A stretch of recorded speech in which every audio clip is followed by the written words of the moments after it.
Hello दोस्तों, welcome है आपका इस ट्यूटोरियल में। और आज हम जिस टॉपिक के बारे में समझेंगे वो है JSX। इतना बड़ा टॉपिक ये है नहीं, लेकिन रिएक्ट डेवलपमेंट में काफ़ी बारी इस टर्म का यूज होता है JSX का। तो एक बारी थोड़ा सा समझ लेते हैं।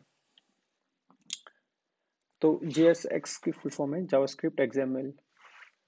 और JSX करता क्या है कि JSX allows to write plain HTML in React component, कि हम जो है ना रिएक्ट कंपोनेंट में HTML सीधा HTML लिख सकते हैं। तो अगर JSX ना हो तो फिर क्या होगा? फिर एक कॉम्प्लिकेटेड कोड स्ट्रक्चर होता है जो कि हमें करना पड़ता है। सभी कोड के थ्रू समझेंगे, फिर ये कोड पे ही चलते हैं और वहाँ से ज़्यादा समझते हैं। फिर हम बाद में एक बारी गो थ्रू कर लेंगे इस स्क्रीन पे। तो ये मेरी ऐप है और लोग 3000 पे चल रहा है। तो अगर मैं टर्मिनल पे आऊँ तो ये आप देख रहे हैं कि यहाँ पे ये एक बारी फिर से कर लेते हैं इसको।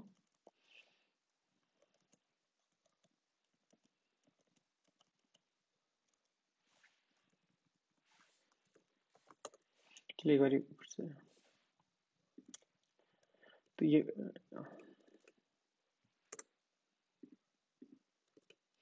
ये हमारी एप्लीकेशन है। तो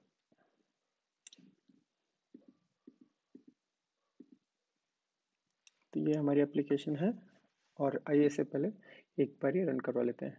टर्मिनल पे जाके न्यू टर्मिनल पे जाके npm रन स्टार्ट। ये जो आप ऑटो ऑटो पॉपुलेट देख रहे हैं वो ZSH एक्सटेंशन है जो कि इसमें हेल्पफुल होता है। तो ये हमारी रिएक्ट ऐप चल गई है। ठीक है, अब इसे मैं नीचे कर लेता हूँ। अब आप देखिए, सबसे पहले हमने देखा था कि हम ऐप को index.js हमारी कॉल index.js हमारी रेंडर होती है और index.js से हमने ऐप को कॉल किया हुआ है। तो सिंपल सा ये स्ट्रक्चर है। आइए इसे हटा लेते हैं और इसे भी हटा देते हैं। सिंपल सी ऐप है। यहाँ पे हम एक टैग दे देते हैं हेलो रिएक्ट, और ये हमारा हेलो रिएक्ट यहाँ पे आ गया है। अगर हम एक यहाँ पे क्लास नेम दे देते हैं, मैंने कहा ABC,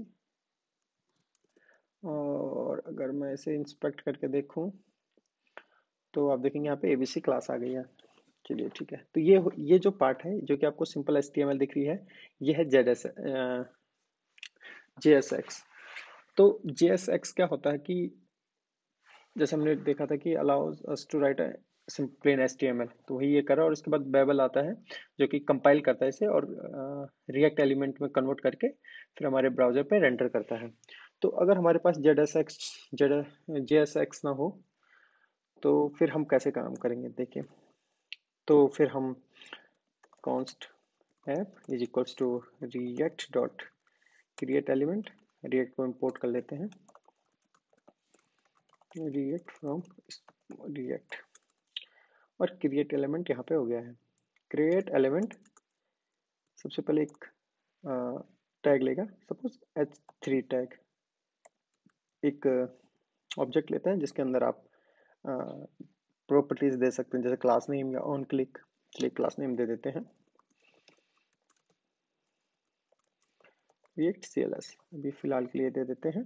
और यहाँ पे आप जो भी टैग यहाँ पे देना चाहते हैं वो आप कर सकते हैं। तो मैं लिखता हूँ हेलो रिएक्ट ट्यूटोरियल, राइट।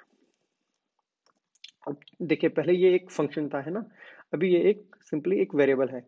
तो वेरिएबल को हम index.js में इस तरीके से कॉल नहीं करेंगे, बल्कि एक वेरिएबल की तरह कॉल करेंगे। पहले एक बारी सेव करने से पहले एक बारी देख लेते हैं कि हमारे ब्राउजर ने क्या एरर थ्रो करेगा। देखिए, इसने एरर थ्रो कर दिया, एलिमेंट टाइप इज इनवैलिड, क्योंकि इट्स नॉट अ कंपोनेंट, ये एक काइंड ऑफ वेरिएबल है। ठीक है, तो अब चला के देखते हैं। देखिए चल गया ना हमारा हेलो रिएक्ट ट्यूटोरियल। और अगर हम इसकी क्लास देखें तो रिएक्ट क्लास, कहने का मतलब है कि काम तो दोनों ने किया, लेकिन जब हमने इसे इसके JSX का यूज नहीं किया तो फिर कितना टफ हो गया, है ना। कोड रीडेबल नहीं है, अंडरस्टैंडेबल नहीं है और काफ़ी प्रॉब्लम। अब सपोज कि S2 टैग के अंदर अगर आपको एक और टैग बनाना हो, लेट्स सपोज आपको स्पैन बनाना हो और स्पैन के अंदर ये सब लिखना हो और स्पैन में आपने कलर को कलर सपोज स्पैन में आपने कुछ और दिया, फिर आप क्या करेंगे, फिर आप एक और क्रिएट एलिमेंट करेंगे, उसके अंदर सेम यही प्रोसेस, एक टैग देंगे स्पैन और एक ऑब्जेक्ट देंगे जो भी होगा, फिलहाल एम्प्टी रख लेते हैं, यहाँ पे लिख लेते हैं हेलो फ्रॉम स्पैन, राइट। और इसे सेव करके देखते हैं, देखिए हेलो फ्रॉम स्पैन आ गया। और अगर हम मैं इसमें क्लास देखो, देखिए रिएक्ट CLS जो कि हमने यहाँ दिया था, फिर स्पैन और स्पैन के अंदर ये आ गया। तो लेकिन कहने का मतलब है कि कोड कितना कॉम्प्लिकेटेड हो गया है। अब इतना कोड ना अंडरस्टैंडेबल है और शायद ही बहुत एरर भी जनरेट कर देगा। तो इन सब के बजाय सिंपली हम JSX का यूज़ करते हैं और कंपाइलर खुद ही इसे करना होता है, इसलिए कुछ अलग से सीखना नहीं होता है, समझना नहीं होता है, सिंपली रेंडर कर दो और इसे चलाना। मैंने क्या गलती कर दी, ओह सॉरी, यहाँ पे एज ए वेरिएबल लिया हुआ है ना। चलिए ठीक, तो यही था हमारा जो हमने कहा था। तो यही वो है कि JSX allow us to write plain HTML in React component, बस इतना ही है JSX। तो इस वीडियो में इतना ही, मिलते हैं नेक्स्ट वीडियो।